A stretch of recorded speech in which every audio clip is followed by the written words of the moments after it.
Hi, I'm Marty Nemko. Welcome to another edition of How to Do Life on KSFP Public Radio 102.5 in San Francisco, or if you're watching on YouTube. Today's topic, what to say. We all encounter many situations in which it's difficult to figure out what the right wording is, whether it be at work, in looking for a job, in intimate relationships, in parental relationships, and a whole variety of other things that we encounter all the time. Well, I'm going to take a shot at providing some sample scripts. No, of course I don't want you to memorize them because you're going to sound stilted, and it probably will need to be adapted to the situation and your personality. But at least it gives you a place to start from. And at least the first time I use a particular principle in crafting what I'm going to say, I will call out the principle so that you can, again, hopefully find a way to have it improve your communication in ticklish situations. Okay, we're going to start with work. Let's start with a situation where you have been criticized. You might say something like, start with, I appreciate your candor, because everyone likes earned praise. And so if you start by thanking them for their candor, they're certainly being candid with you and giving you a criticism. Then you might want to say, before you go and get defensive at all, say, is there more you want to explain about this? And that enables you to get more information, time to calm down, and decide if you really want to defend yourself or not. Let's say you decide then that you want to improve. You might say something like, well, I would like to improve by whatever, what you would do to improve. And then end with the words that J.W. Marriott said are the four most important words in the English language. What do you think? So I'll read it again. So if you want to improve, you say something like, well, I'd like to improve by, and then you would insert what you would do, and then end with, what do you think? You might really consider capstoning any suggestion you make with, what do you think? Now, let's say you're feeling defensive, and you're not sure whether you're right to defend yourself. Say something like, that's a lot to take in. Would you mind if I reflect on it and get back to you tomorrow? Now let's say you're pretty darn sure that the person is wrong or that there are extenuating circumstances. Here's something you might say. I can understand why you might think that. If I were in your shoes, I might feel the same way. But, and then insert your explanation, keep it brief, and then end with those magic four words, what do you think? So, by the way, there's a principle in there too. When I started by saying, I can understand why you might think that, and if I were in your shoes, I might feel the same way, that legitimates the other person's position, which doesn't make them defensive and make them more open to your offering an alternative. Now let's turn to a different situation that's commonly occurring in the workplace, and that is the converse of what I just said. This is when you're confronting a problem employee or someone who's, say, working at your home, like a Comcast repair person or a plumbing repair person or whatever. Here's one example of what you might say. I'm a little concerned about your work. Maybe it's quality or how quick they're taking or how long they're taking. And then give a brief example of what it is you're concerned about. And then say, is there something I'm not understanding? Again, you are, before you jump to conclusions, you are trying to get more information. Also, it was very, very brief. Remember, I said, I'm concerned about your work, for example, and give one little example. Is there something I'm not understanding? It was Shakespeare who said, brevity is the soul of wit. And I would add that brevity is also the soul of persuasiveness. The longer your pitch, the more of the interaction's energy is coming from you, which tends to lessen the other person's investment in what you're proposing. Do listen well, being open to the possibility of extenuating circumstances. Or that it's a one-time problem, or that you merely having brought it up would yield sufficient improvement. But if not, ask something like, so where do you think we should go from here? And the principle embedded in that is, ask the criticized person to propose a solution. Only if a decent solution is not forthcoming, then it's a good time to suggest or maybe even mandate one. Now, if you think that there is a decent chance the person's suggestion will yield sufficient improvement, you might say something like, fair enough, let's chat in a couple of days to see how things are going. If you're insufficiently convinced that the person's plan will work, say something like, how do you do X? And we'll check back with each other in a couple days. Now let's turn to another example that is common, and that in the world of work and probably more broadly, and that is asking for the sale, either literally a sale or metaphorically a sale. We're all trying to convince people to do X, Y, or Z quite often. Because I've posted a text version of this on Psychology Today, I gave an example of a counselor who would like a prospective client to make an appointment. So a person might say, so, in light of what you've said, and you might insert a paraphrase of what the person said, I think I could be of help. We would likely first do X, and then Y, and then within Z number of sessions, I'd hope that you would, and then you would insert the likely improvement. So I'll try to give an example. Prospective client, whatever her name is or his name, in light of what you've said, that you've done a lot of introspection about how to reduce your anxiety about looking for a job, and I think I could help.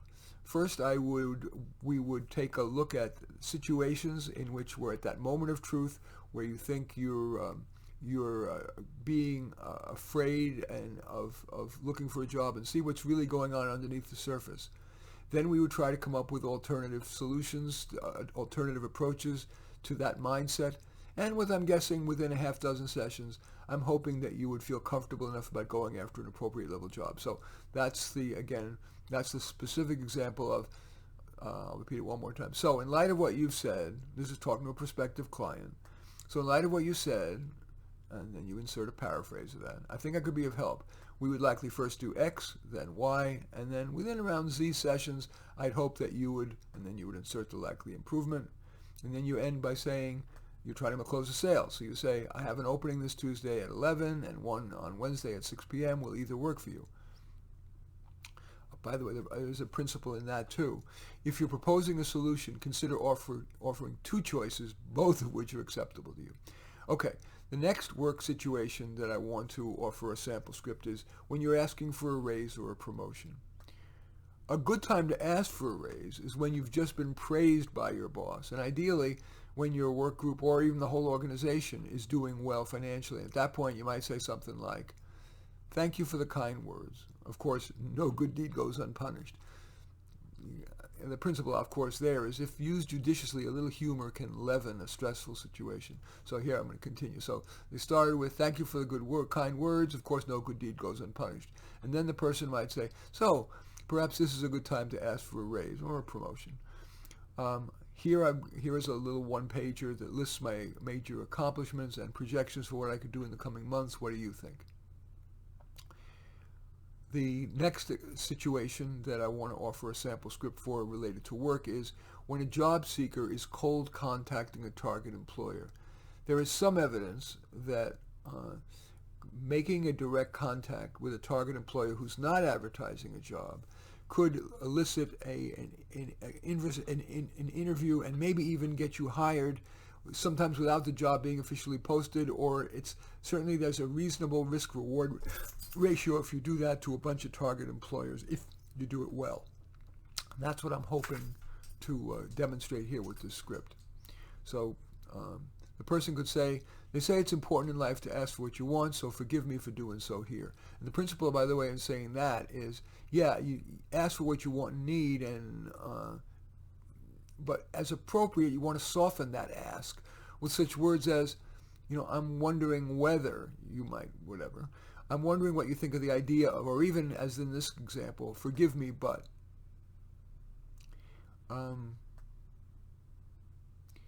So here again is the quote.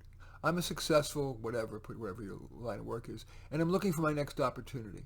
As I reflected on where I'd fit best and make the best contribution, working for you in, insert whatever role it would be, rose to the top of my list. And here is why. And then you explain in just a sentence or two. Again, you don't want to be long-winded about it. You're taking up a lot of the person's time. It's a cold call anyway. You don't want to seem like you're too over-anxious. You want to leave also room for that person to have energy in the conversation. If you're lecturing at him or her, it's more likely there's no energy going to come from him. So continuing what the pitch might be. Of course, I looked for such a position on your website, but I didn't find any. But maybe it's worth our chatting briefly to see if there is a fit and if I could be of help to you. My phone number is X and my email address is Y. Thanks for considering it. Okay. And now, another example of a work situation requiring pretty tactful wording is when you have the skills but not the education required for a job you're applying for. Here's what you might say. I was tempted to not apply for the job because I don't meet the education requirement, but I like to think I have real-world experience and learnings that may end up being of greater value to you. And then you want to insert 3 is a kind of a magic number normally. 3 good examples, or maybe even better, attach a document that lays out what you've done and your major learnings. And end with the magic 4 words, what do you think? The final example of a work situation that I want to talk with you about today is answering a job interview question about your gap in employment. Now, of course, it would be great if you could honestly say, well, as a person in demand, I have the luxury of holding out for a very well-suited position, but unfortunately, that's not always the case. So here's what you might say in a more typical situation. I wish I could say that as a zillionaire, I took time to sail the world, or that I'm in such demand that I can be extraordinarily picky. But to be honest, neither is the case. While I do believe I'm a solid employee, I'm reliable, I'm ethical, and I'm reasonably intelligent. I'm not unique in that. Especially in our COVID-decimated job market, I continue to look for employment that both the employer and I feel good about. And I'm pleased that you called me for an interview, and I look forward to exploring whether we're a match. Okay? So that's the final one. So now I want to turn to intimate relationships, but I should first let you know you're listening to How to Do Life on KSFP 102.5 FM or here on YouTube. I am Marty Nemko. Now I want to turn to some ticklish situations in intimate relationships. And again, it would be a mistake to memorize these scripts that I'm about to share with you. Unless you are a good actor, you're going to seem stiff, stilted, and artificial, and you're not going to adapt what you say to the situation, to your communication style, and to the communication style and the needs of your conversation partner. So think of these scripts as merely samples to draw from, to induce communication principles from, and to encourage that the first time I'm going to use a principle, I'm going to call it out. Okay, the first situation we're going to talk about is creating the narrative, that is the paragraph that is in your online dating profile. So, of course, the headline is very important. So I'm just going to pick one as an example. And this is probably, if I were single, which I am not, the kind of thing that I would write. Sensitive but not too sensitive male. And then the little paragraph would say, I'd like a long-term relationship with an independent yet caring woman. Activities that I enjoy doing with my partner would be intelligent and respectful conversation, inviting another couple for dinner, binge-watching quality TV series, and walks with the dog. And if this suggests we might be compatible, I'd welcome hearing from you. That narrative highlights the person's differentiating features. You see, the goal of a dating profile is not to get the most responses, but to filter in especially good fits. And I should mention that issues of demographics, like preferences, whether you want kids or substance abuse, aren't addressed in the narrative because the short answer questions in almost all dating apps will screen for those. So now let's turn to another situation that's common among intimate relationships, and that is asking someone out on a date.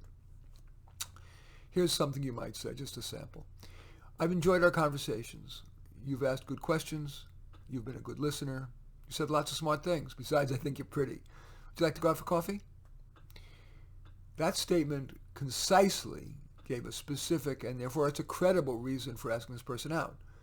It also blended head and heart. The head part was, you asked good questions. The heart part is, you're pretty, without being too forward, which would have been the case, or might have at least been the case, if the person substituted sexy and said, hey, you're sexy instead of you're pretty. It's a little premature for that. The next example is confronting your intimate partner or your friend's bad behavior. This is what you might say. I know you're sick of my reminding you to be more gentle when we're making love, but I'm not sure we're there yet. You have any suggestions for what we might do? So this person preempted an objection. by saying, I know you're sick of my reminding you, because clearly this person has mentioned it before. It's important to preempt an objection if they're going to be open to what you have to say. This person then asked her what she wanted or he wanted in a concise but gentle way. He said, I'm not sure we're there yet, rather than, you're still too rough. Another principle embedded in that very little statement, that script, is that the person withheld giving advice, but instead asked a question, one that encouraged both of them to assume responsibility, thereby making the person feel less blamed. He said, any suggestions for what we might do? Another example, telling a romantic partner or a friend that you're breaking up. This is a sample script again. As you know, I've cherished much about our relationship, and then insert 2 or 3 examples. But as you know, we've had our challenges, and then insert 1 or 2. So I've decided it's wise for me, and I believe ultimately for you, to make a clean break. I will always have fond memories of our relationship. Now that script uses the old-fashioned sandwich technique. You start and end with something positive, and you put the negative thing in the middle. Because even if the person is aware of that technique being used, it does tend to be conciliating, calming. Also, you see the request was crisp and didn't leave much room for the person to try to resurrect the relationship, because then it's too easy to get dragged back in. And the final example I want to give is when you're asking somebody to marry them. You might look the person in the eye and let your eyes lock, and hopefully that'll make both of you melt.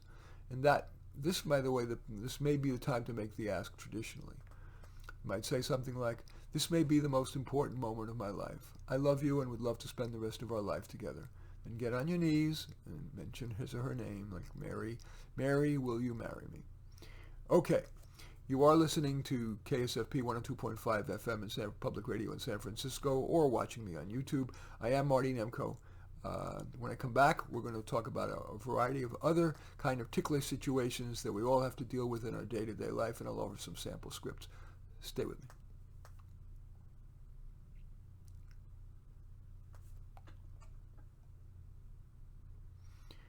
Okay, thank you for staying with me. Again, I'm going to be offering some scripts now for common ticklish situations, and again, it would be a mistake to memorize them. Unless you're a good actor, you're going to seem stilted, and you won't adapt what you say to the situation, nor adapt it to your communication style, or maybe to that of your partner, the conversation partner. So think of these scripts merely as samples to draw from, to induce communication principles from. So adapt or scrap them to fit the situation and to fit your own personality. So, and to encourage you realizing these principles I'm using, the first time I'll use one, I'll call it out. Okay, the first situation that I want to offer a script to is telling a counselor that you want to stop sessions. And again, since I've created a text version of this in Psychology Today, I'm using that example. I've valued our sessions. I've gained from your, and then want to insert 1 or 2 tactics that the counselor used, and believe I'm better in that, and then insert a way in which you're better. But I feel we've reached a plateau, and that I'd feel more self-efficacious if we took a break at least, and I tried to move forward on my own. Or if I needed input, perhaps it would be from someone with expertise in my career area. Again, I want to thank you for your good work, and we'll keep you in mind for possible future sessions. So, embedded principles. When ending any relationship, it's a kindness to offer feedback, positive where possible, but perhaps as valuable, a tactful suggestion. In this case, the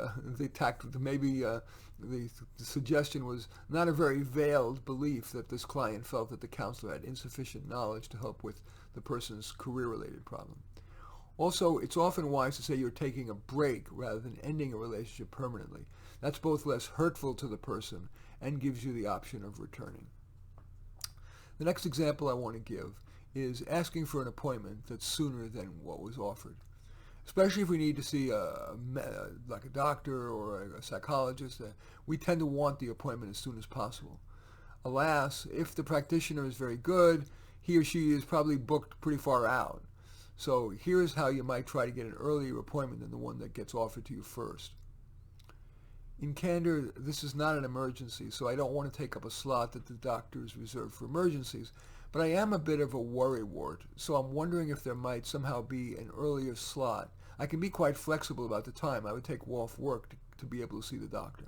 So there were 3 principles embedded in this at least. One is that the person preempted an objection by acknowledging up front that the situation wasn't an emergency. And it also implied that her ethics precluded her from saying it was an emergency. The second principle is by saying that she was willing to take time off work, in addition to making it easier for the scheduler to find a slot, this person, without guilt-tripping the scheduler, made clear that seeing the doctor was important to her. And finally, by using the word somehow, I'll repeat it, what she said. She said, I'm a bit of a worrywart, so I'm wondering if there might somehow be an earlier slot. So by using that word somehow, this person implied that it would be clever if the scheduler could find a slot. If instead this person had said, would you check again, or something like that, it would imply that the person thought that the scheduler might have been careless or unwilling to assign one of the slots that are reserved for favored patients. Okay, the next ticklish situation that I would like to suggest is confronting your child's misbehavior. Maybe the most common parent-child conflict is about homework. Maybe especially in the time of COVID where so much of education is homework as it is. So we'll make the situation tough. Not only is it going to be remote education, but twice you've already told your child, asked your child to do the homework, and twice the kids managed to not do it. So we're now on time 3, and the child says, with distance learning, all I do is homework. And what the teacher assigns as official homework is stupid. I want to play a video game. And off he raced to his room to escape your forthcoming 3rd attempt to get him to do his homework. Here's what you might say. Think of how good it'll feel to get it done. You won't feel guilty. I'll be off your back. You'll get a better grade, and who knows, you might actually learn something. And wouldn't it be great if you didn't have to endure my nagging you every night? I see your face melting a bit. You want to do the homework in your room or here on the kitchen table? If you get stuck, I'll help you get over the hump. So, the number of principles here, I think there are 4. The first principle is that the parent gave multiple reasons why the kid might want to do his homework, and that increases the chances that one of those reasons at least will resonate with the child. The parent used humor to leaven the tension. She said, I'll read the thing again, that portion, right? Who knows, you might actually learn something. The parent gave a choice, whether the kid wanted to do the homework in his room or in the kitchen, both of which are acceptable, and everyone likes choices. And the parent offered a bit of a compromise in agreeing to help the child get over a rough spot or two. Next example of a ticklish situation where wording might be difficult is disagreeing with someone on a political issue or candidate. I'm finding this to be more than ever in my lifetime. People are self-censoring because they're afraid of they're going to get somebody angry or incur retribution. So this approach might help you speak up without undue risk.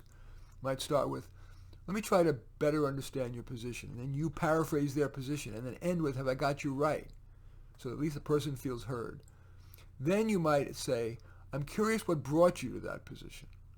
And after you listen well, then you might follow up with, I'm wondering if you might want to hear how I've come to my position on the issue. And then after you've presented your position on the issue and how you came about developing it, you might end with those magic 4 words, so what do you think? I guess that's 5 with the word so, but what do you think? Okay, the next example of a ticklish situation is asking a neighbor to cut the noise. Here's a possible script. There's a piece of me that's glad you seem to be enjoying yourself. On the other hand, the noise is keeping me up. I have to get up at 7 in the morning for work, and I need to go to bed at 11. And the music and the other noise that often goes on past midnight, and it's pretty tough for me. I already wear earplugs, even put a heavy carpet on the floor to block out the noise from below, but it's still pretty loud. Is it at all possible to make 11 the cutoff? I don't mind if on the weekend you go a little later, but during the week, I think all that's self-explanatory. Next example is when you're asking the principal to put your child in a better-suited teacher's class. Here is the possible sample script. I recognize you can't grant every parent's request, but Johnny's had a tough year this year, both at home and because the teacher wasn't a great fit. My kid is quite bright, and the teacher, understandably, was focused on the class's many low achievers. I've heard that one of the teachers in the next grade tends to do particularly well with bright kids, and I'm wondering if my child might be placed in that class. What do you think? Okay, so here are the embedded principles, at least two of them. The parent avoided blaming the teacher, merely implied that it was a poor fit between teacher and student. Also, using the word understandably, and the way she said is, my child is a very bright child and is a quite bright child, and the teacher understandably was focusing on the class's many low achievers. Using that word understandably avoided the principal feeling that the teacher was being attacked, and principals feel obliged to defend the teacher. Okay. And then she ended the proposal with those 4 magic words. What do you think? And the final example I want to give is telling family members about a bad diagnosis. Here's a sample. I just saw the doctor who said it was stage 3 cancer and wants me to start radiation and chemotherapy. I know this is a shock to you as it is for me, but I'll be okay. I plan to do some internet research, get a second opinion, and take a little time to decide what I want to do. I would ask that you follow my lead. When I want to talk or ask about it, I promise to let you know, okay? So she asked for what she wanted and for the family's assent. Often people don't know how to react to someone who's had bad news, especially like that. And this person's making clear her plan and what she wants from the family should be helpful to them. Okay, so just a refresher of a couple of the major principles. Ask questions more than give advice. Try to get ideas to come from them. Try as often as possible after you've tried out an idea to say, what do you think? Those, I think, maybe are the 3 and really listen well. Really try to understand the other person's perspective before you launch in, because you may be wrong.